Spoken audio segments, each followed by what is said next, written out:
tena mtazamaji, na shukran sana kwa kuendelea kutazama runinga KTN News. Tunaendelea kuomboleza kifo cha rais wa pili wa taifa la Kenya, Daniel Toroitich arap Moi. Mtazamaji, misa ama ibada ya wafu imefanyika katika uga wa Nyayo hii leo na mwili wake kurejeshwa kwenye chumba cha kuhifadhia maiti cha Lee Funeral. Mtazamaji, mazishi yatafanyika kesho huko Kabrak. Tunaendelea kukuletea taarifa kutoka sehemu mbalimbali, na tulipokuwa katika uwanja wa Nyayo, viongozi mbalimbali walifika na kuweza kunena waliojua kumhusu rais mstaafu Daniel Toroitich arap Moi. Na sasa tuangalie naibu wa rais William Ruto ambaye pia alimwomboleza hayati Moi, akisema ni kiongozi ambaye wasifu wake wa uongozi utasalia katika kumbukumbu za wengi milele. State and government, Your Excellencies, Special Envoys, High Commissioners and Ambassadors, fellow leaders, dear Kenyans, good afternoon. Your Excellency, we are here to mourn a Pan-Africanist, a great statesman, a selfless leader, and a father of the nation. We also celebrate at the same time the life of our father, our hero, and our mentor. President Moi stands out. Taking over from our founding father, Mzee Jomo Kenyatta, he consolidated this country from where Jomo Kenyatta left and brought on board tirelessly all communities, including the marginalized, to be mainstreamed into the nation of Kenya.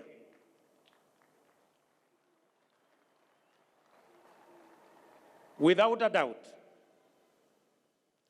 President Moi was a great teacher, and his footprints in the entire education system in Kenya is evident.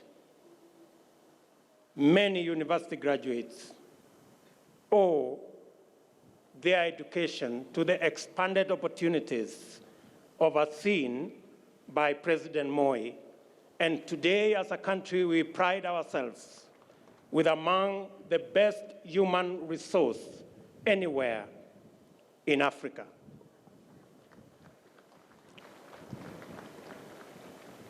Moi went ahead without a PhD to become a professor.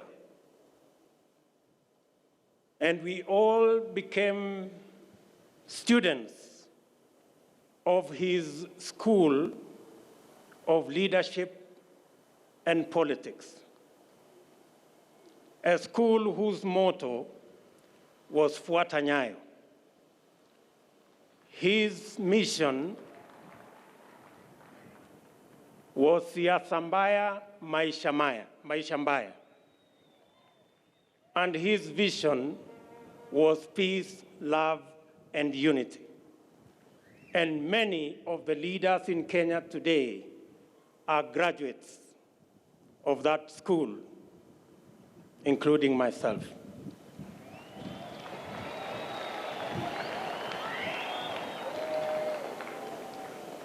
President Moi, being human, was not perfect. But as a person who was very close to him the last 3 years of his presidency, I can say without fear of any contradiction that Moi was always genuine, that Moi always meant the best for Kenya, and that Moi did his best. that we can attest that he went out of his way to do the best he could for his country. He was a nationalist and a patriot. And lastly,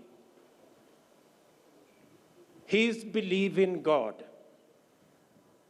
inspired many of us and influenced the people we are today. Your Excellency, I do not wish to say more. It's now my very humble duty, dear Kenyans, to ask you to be upstanding as I ask respectfully His Excellency, the President of Kenya. Na mtazamaji, katika ibada hiyo vile marais wa mataifa mbalimbali walihudhuria, miongoni mwao ikiwa ni Rais wa Uganda Yoweri Kaguta Museveni, ambaye amewataka Wakenya kuheshimu wasifu ambao hayati Rais Moi ameuacha, akimtaja kuwa aliyekuwa nguzo muhimu ya kuleta amani na upatanishi katika ukanda huu wa Afrika, na vile kumtaja kama mzalendo wa hali ya juu.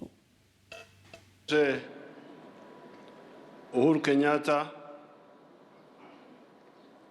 the President of the Republic of Kenya, and the First Lady, Their Excellencies, the heads of state from Africa, and the former leaders, na family ya marehemu Mzee Moi, na Wakenya wote na watu wa East Africa. Kwanza nataka kutoa rambirambi kwa niaba ya wenzenu Waganda juu ya kifo cha Mzee Moi, mzee wetu. Please accept our condolences. Kifo kwa binadamu ni lazima. Tofauti iliyopo ni kujibu swala umefariki baada ya kufanya nini.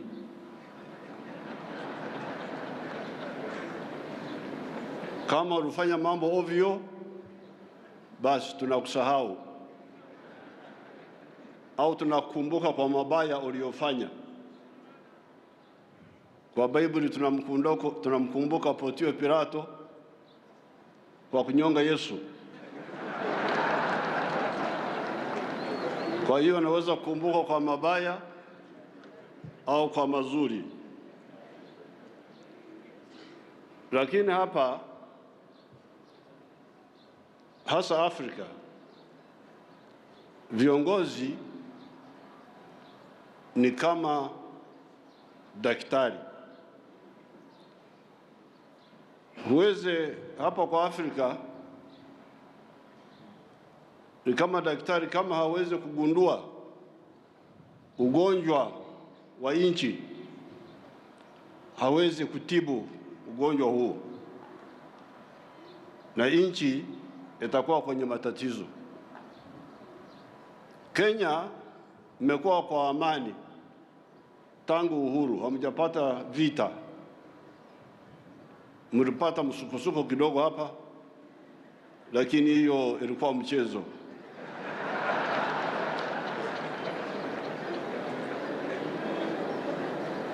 Sisi waliopata shida ndio tunajua shida ni nini. Kwa hiyo inamaanisha kwamba waganga wenu hapa, viongozi wenu waliweza kugundua ugonjwa wa nchi yenu na kuwapa dawa ilikuwa inayofaa.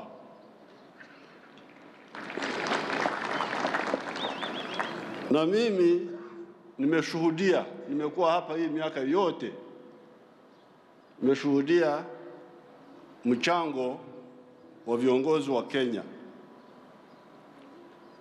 Mzee Moi pamoja na mzee wetu wa zamani mzee Kenyatta walikuwa na dawa ilikuwa inaweza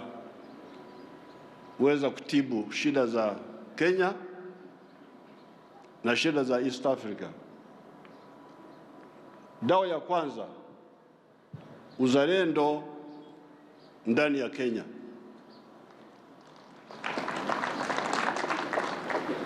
I don't know whether that uzalendo means exactly the same as I understand patriotism.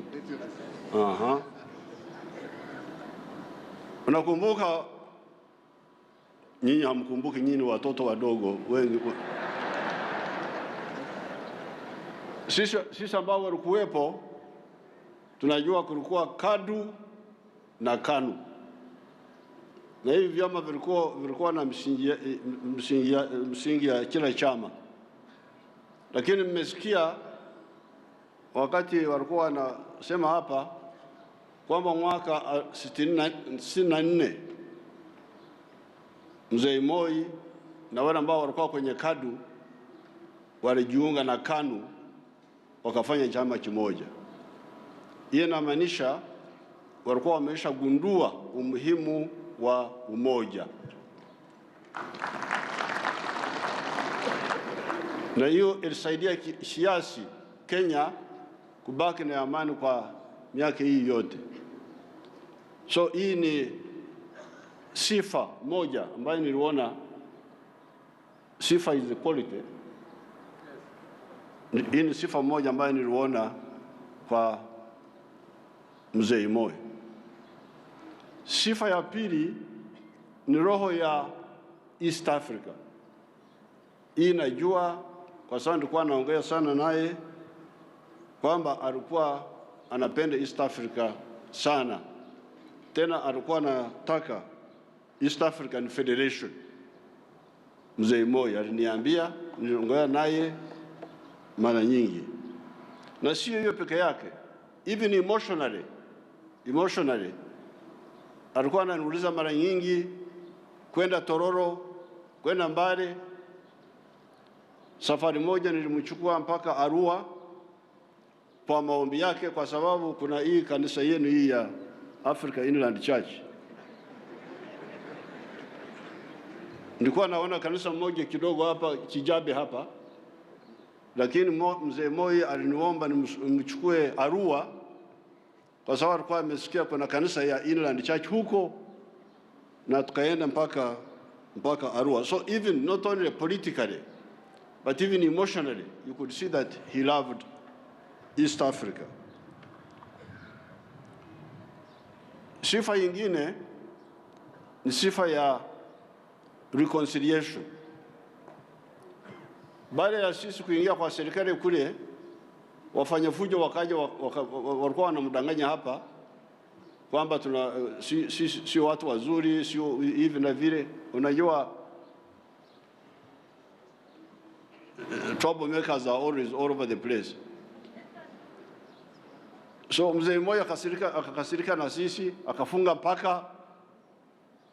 Lakini baadaye tukakutana Amungura Primary School in Teso ya Kenya, tukamaliza shida zote. So hii yote niliona sifa nyingine ambayo nilishuhudia mimi mwenyewe: uzalendo, roho ya East Africa, na capacity to reconcile even when you have had some differences. I saw this myself. So therefore, when I was invited, I said I would take this opportunity to bring out those three qualities of Mzee Moi, which I saw myself. I didn't hear, nobody told me, I saw for myself. So he has gone, but we who have remained behind should take some of those useful lessons. May the Almighty God rest his soul in eternal peace. Thank you very much. Mtazamaji, ni Rais wa Uganda Yoweri Kaguta Museveni, na mimi kama mtu ambaye nimeishi Uganda kwa miaka mingi najivunia sana nikimsikiza akizungumza lugha ya Kiswahili. Na hebu sasa tusikilize rambirambi za Rais wa Rwanda Paul Kagame. When the people of Kenya are grieving it goes as far as our country and our people join you in the grieving. And if Kenyans succeed and make progress, we also share in that.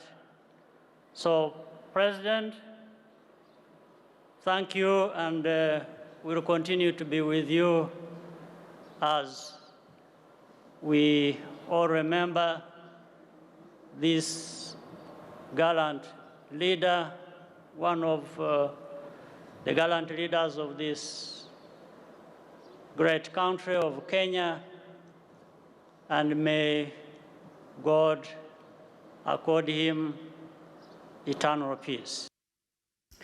Na mtazamaji, rambirambi za Rais wa Tanzania Dr. John Pombe Magufuli zilisomwa na Rais wa zamani wa Tanzania Benjamin Mkapa. Hebu tusikilize alivyosema. Rais Kikwete amezungumza vizuri juu ya uhusiano kati ya nchi zetu mbili na hasa mchango wa Rais Moi katika kuimarisha uhusiano huo na mashirikiano hayo. Rais wangu Dr. John Pombe Joseph Magufuli kwa dhati kabisa ametuleta sisi wawili kuthibitisha ukaribu, udugu na umoja tuliopo kati ya nchi zetu mbili. Lakini kabla sijasoma ujumbe wake kwa Rais Kenyatta, mimi niwakumbushe jambo moja tu. Nilikuwa rais wa Tanzania miaka 10. Katika miaka hiyo 10, miaka 7 nilikuwa nafanya kazi na Rais Moi.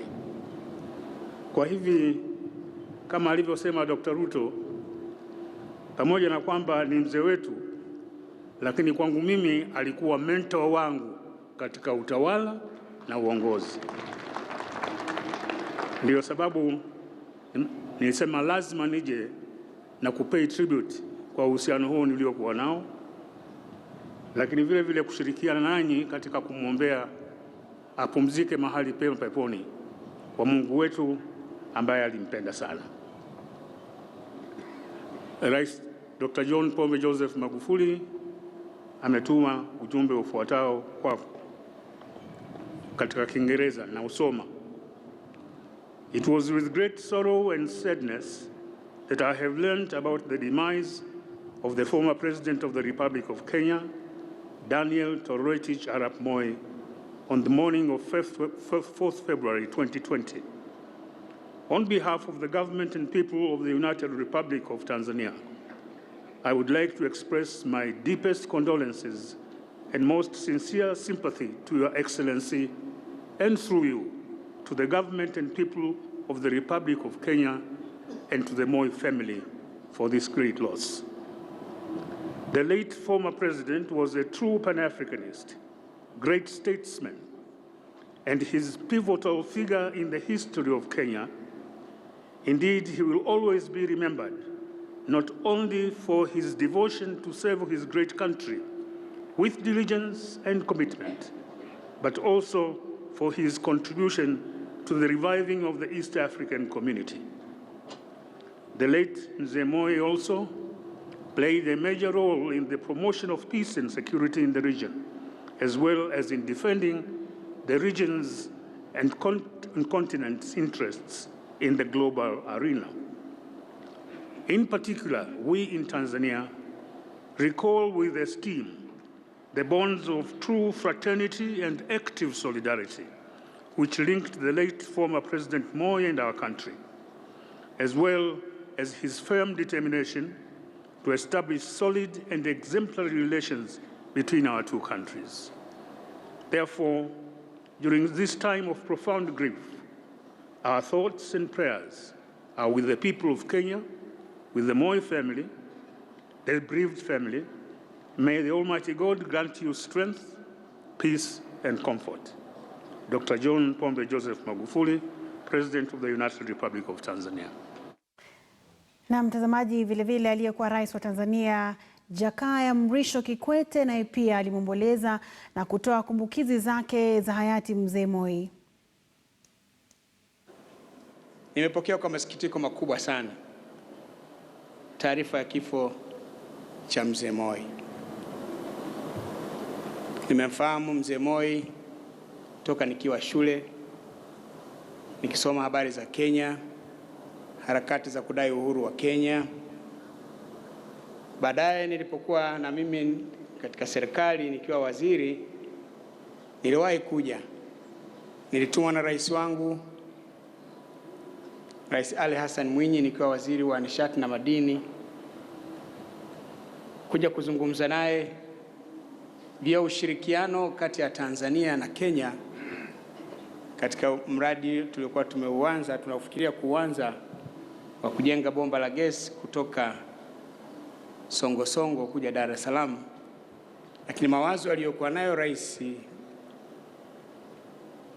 Mwinyi wakati ule ni kwamba tushirikiane kwa karibu Kenya na Tanzania katika kuendeleza mradi ule uweze kutunufaisha sote, ili tuweze kupata nguvu ya umeme, stima kwa Afrika Mashariki, lakini pia hata siku moja uwezekano wa gesi kuja Kenya iweze pia kusaidia katika maendeleo ya uchumi wa Kenya. Wazo hilo nilileta na Mzee Moi alinipokea, alifurahia sana, na tulipotoka Balozi Lusinde wetu hapa akasema, wewe nyota yako kali sana, kwamba leo mzee amekusindikiza kutoka kwenye ofisi yake mpaka umepanda gari. Sijui bahati yako ikoje.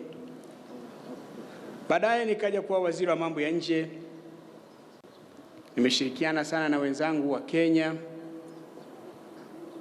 na hasa marehemu Nicholas Biwott katika kurejesha tena ushirikiano wa Afrika ya Mashariki.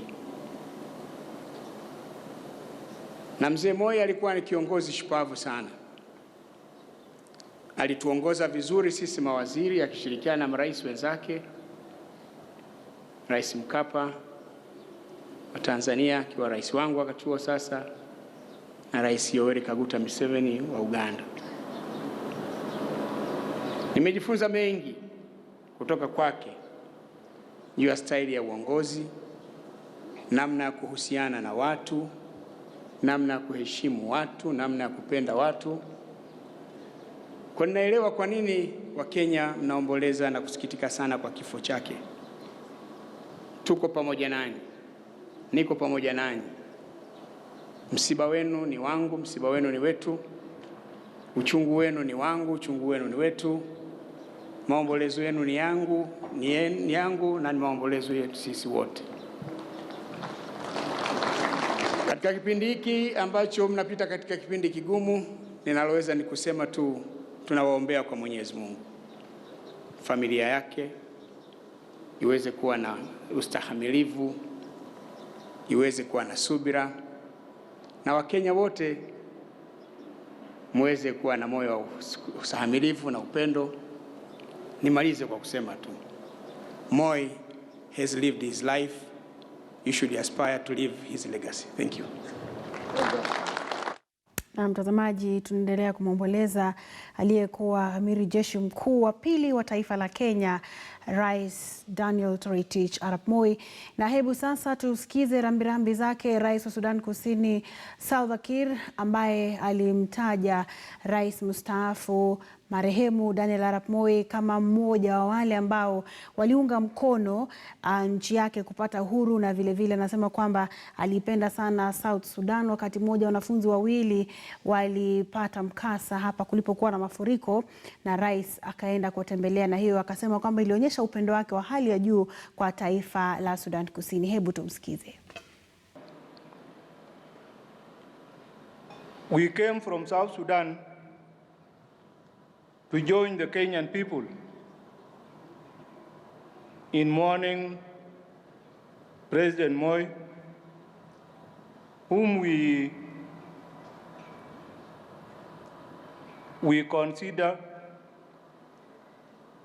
as the hero of our independence and freedom.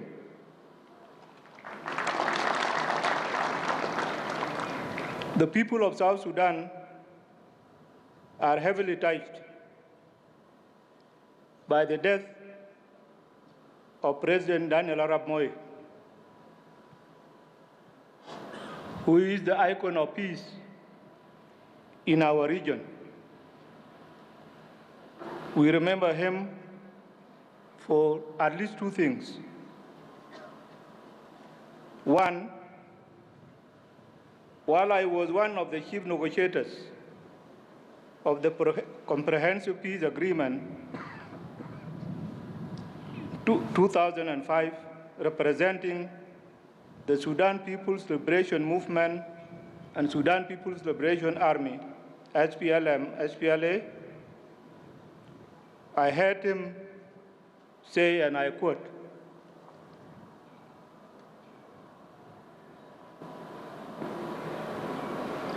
"As a senior statesman and son of Africa, Vice President Ali Osman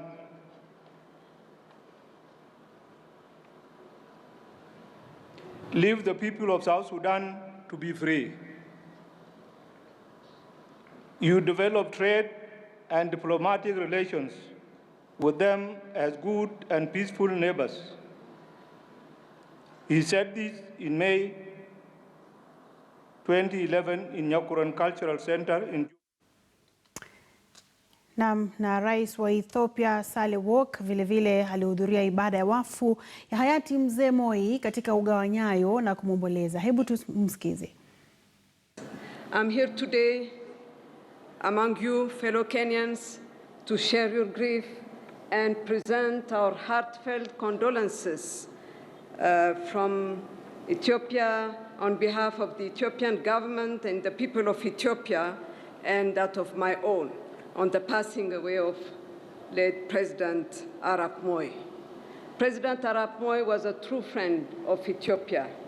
During his long reign at the helm of this country, our two countries have enjoyed excellent relations, which was seen through the achievements that we have registered both at the national and regional level. We will always remember the fundamental role that he has played in the formation of our regional organization, IGAD, back in 1986, but also the contribution that he has made in the revitalization of IGAD in 1996 while he was heading the organization. The role that he has played both in Sudan to bring peace between Sudan and South Sudan, as well in Somalia, are also big achievements that this region has registered. We miss President Arap Moi, and we will continue working on his legacy so that the excellent relations that have always existed between Ethiopia and Kenya continues. I would like to really present once again our condolences to the government and people of Kenya, but also to the bereaved family of President Moi. May his soul rest in eternal peace. Thank you very much. Na mtazamaji, tukiachana na rambirambi hizo, wacha tukupeleke kidogo utazame jinsi msafara wa wanajeshi walikuwa ukisindikiza mwili wa hayati rais mstaafu Daniel Arap Moi kutoka ikulu ya Nairobi kuelekea uwanja wa Nyayo kulikoandaliwa ibada ya wafu ya hayati Mzee Moi. Hebu tutazame msafara ulivyokuwa.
Na mtazamaji, ni matukio kwa picha ya jinsi mambo yamekuwa katika ugawanyayo katika ibada ya wafu, ambapo marais ambao wamefika leo wamepata fursa ya kuweza kutazama mwili wa marehemu rais mstaafu Daniel Toroitich arap Moi na kupeana heshima ya mwisho. Mtazamaji, mazishi ni hapo kesho.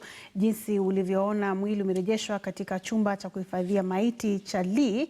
Na basi mtazamaji, tupate mapumziko mafupi mno. Endelea kutazama runinga ya KTN News, usibanduke.